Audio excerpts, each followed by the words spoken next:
लोकराजा राजर्षी शाहू महाराजांचं चरित्र आत्ताच्या पिढीला समजावं याच्यासाठी शाहू जन्मस्थळ या ठिकाणी एक संग्रहालय उभा करण्यात आलेला आहे आणि त्याचं उद्घाटन या ठिकाणी होणार आहे। मात्र या संग्रहालयामध्ये नेमकं काय काय आहे हे आता आम्ही तुम्हाला दाखवणार आहोत। हे जर आपण बघितलं तर शाहू महाराजांचे जे कुत्ते होते त्या सगळे कुत्तेखाना होता आणि त्यामध्ये सगळे जे श्वान होते त्यांच्यासोबतचा शाहू महाराजांचा हा फोटो आहे। आणि आपण जर बघितलं तर एक वैशिष्ट्यपूर्ण या ठिकाणी हा कुत्तेखाना होता। त्याचबरोबर हत्तींची आता आपण जर राज्यामध्ये चर्चा बघितली तर प्रचंड आहे। मात्र त्यावेळी शिवारण्य म्हणून शाहू महाराजांनी एक शिवारण्य उभा केलं होतं ज्यामध्ये शाहू महाराजांच्याकडे तब्बल 65 हत्ती होते आणि वेगवेगळे हत्ती होते। त्यांची जी वैशिष्ट्य होती ती देखील वेगवेगळी। हा मोतीगज नावाचा हत्ती होता। त्यावेळी देशातील सगळ्यात बलाढ्य हत्ती म्हणून या हत्तीची ओळख होती। आणि या ठिकाणी जर बघितलं तर कुठले कुठले हत्ती होते त्यांची नावं आहेत, त्याचबरोबर मादी हत्तींची नावं आहेत, त्यांच्या उपचारासंदर्भातले जे एक पत्र आहे ते या ठिकाणी पाहायला मिळते। म्हणजे मोती हत्तीचा डावा कपुले फुटले आहेत त्यावरील इलाज करावा अशा पद्धतीचे सगळे उल्लेख आहेत ते शाहू महाराजांनी त्यावेळी केलेले आपल्याला पाहायला मिळतात। इथं जर बघितलं तर त्याच वेळच्या एक संग्रहालय हत्ती आहे तो या ठिकाणी पाहायला मिळतोय। आणि सगळ्यात महत्त्वाचं म्हणजे हत्तीरथ जो जगामध्ये देशामध्ये फक्त एकमेव कोल्हापूरमध्ये होता की तो हत्तीने रथ ओढला जात होता आणि त्याची या ठिकाणी फोटो आहे तो आपल्याला पाहायला मिळतो आणि त्याचीच प्रतिकृती या ठिकाणी केलेली देखील पाहायला मिळते। म्हणजे मी दाखवतो की ही पूर्णपणे प्रतिकृती आहे जी हत्तीने जो रथ ओढला जायचा हत्ती रथ म्हणून ओळखला जायचा जो संपूर्ण देशभरामध्ये केवळ करवीर संस्थानामध्ये अशा पद्धतीचा रथ आहे तो आपल्याला पाहायला मिळत होता। त्यामुळं या ठिकाणी या संग्रहालयातलं अनेक वैशिष्ट्य आहेत ते देखील पाहायला मिळते। आतमध्ये गेल्यानंतर आणखी काही वैशिष्ट्य आहेत ती देखील आम्ही तुम्हाला दाखवणार आहोत। याच ठिकाणी जर बघितलं तर ही जी प्रतिकृती आपल्याला पुढे पाहायला मिळते मी ज्याचा उल्लेख केला शिवारण्य म्हणून शाहू महाराजांनी उभं केलं होतं आणि त्यामध्ये हत्तींच्यासाठीचा वेगळा हे सगळं जर आपण बघतो हे हत्तींच्यासाठी तयार केलेलं हे शिवारण्य होतं आणि त्यामध्ये जवळपास 65 हत्ती आहेत ते या ठिकाणी पाळले गेले होते। हत्ती या शिवारण्यामधून बाहेर पडू नये याच्यासाठी मोठा खंदक देखील या ठिकाणी खणला होता। म्हणजे एक वैशिष्ट्यपूर्ण सर्व नियोजन आहे ते केलं होतं। त्या काळातील आपण जर बघितलं तर धुण्याची चावी असेल रंकाळा तलाव असेल याची सगळी या माहिती या ठिकाणी दिलेली आपल्याला पाहायला मिळते। म्हणजे शाहू महाराजांनी जे जे काम केलेलं आहे ते सगळं काम या संग्रहालयामध्ये दाखवण्याचा प्रयत्न आहे तो केलेला आपल्याला पाहायला मिळतोय। पर्यावरणासंदर्भात शाहू महाराजांचं काम होतं ते दाखवण्याचा प्रयत्न केलेला आहे।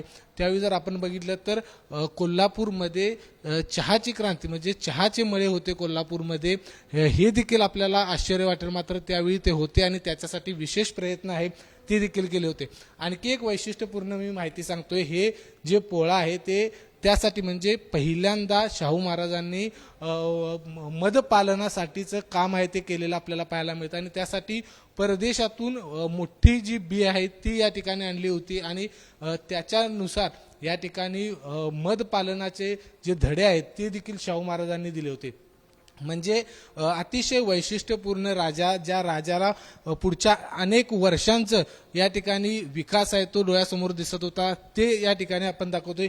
याच पद्धतीनं मधाचं पालन आहे ते केलं होतं केलं जायचं। या ठिकाणी त्याची जी काही छायाचित्र आहेत त्यावेळीची ती देखील या ठिकाणी पाहायला मिळतात। म्हणजे पहिले मधुमक्षिका पालन करते म्हणून देखील शाहू महाराजांचा उल्लेख आहे तो या ठिकाणी पाहायला मिळतोय। त्याचबरोबर अशा पद्धतीनं ही आपली शाहूपुरी आहे ती व्यापारपेठ आहे ती वसवलेली शाहू महाराजांनी आपल्याला पाहायला मिळते। म्हणजे शाहू महाराजांचं जे काम आहे ते संपूर्ण काम आहे ते या संग्रहालयाच्या माध्यमातून उभा करण्यात आलेलं आहे। त्याचबरोबर जयसिंगपूर नावाची एक नगरी आहे ते शाहू महाराजांनी वसवली होती आणि त्याच्या संदर्भातला जो काही जाहीरनामा होता ते देखील या ठिकाणी आपल्याला लावण्यात आले। म्हणजे जयसिंगपूर असे नाव द्यावे या संदर्भातले सगळे आदेश आहेत ते या संग्रहालयामध्ये आपल्याला पाहायला मिळतात।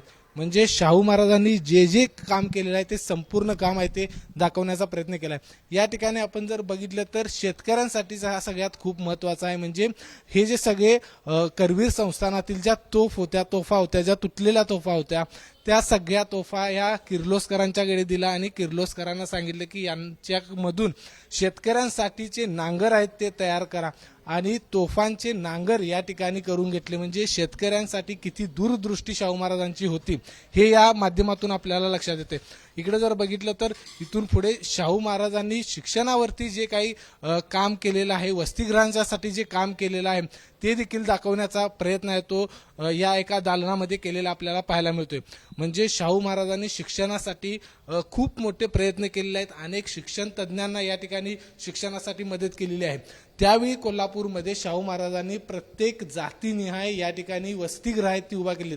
कोल्हापूर शहरामध्ये 20 वसतिगृह आहेत ती या ठिकाणी उभा केलेली आहेत. म्हणजे आपल्याला दसरा चौकामध्ये जर आपण आलं तर त्याच्या सभोवती आपल्याला कित्येक सगळी वसतिगृह आहेत ती पाहायला मिळतात आणि त्याची ही सगळी छायाचित्र आहेत ती या संग्रहालयामध्ये पाहायला मिळतात. म्हणजे शिक्षणासाठीचं खूप मोठं काम आहे ते देखील या ठिकाणी झालेलं पाहायला मिळते.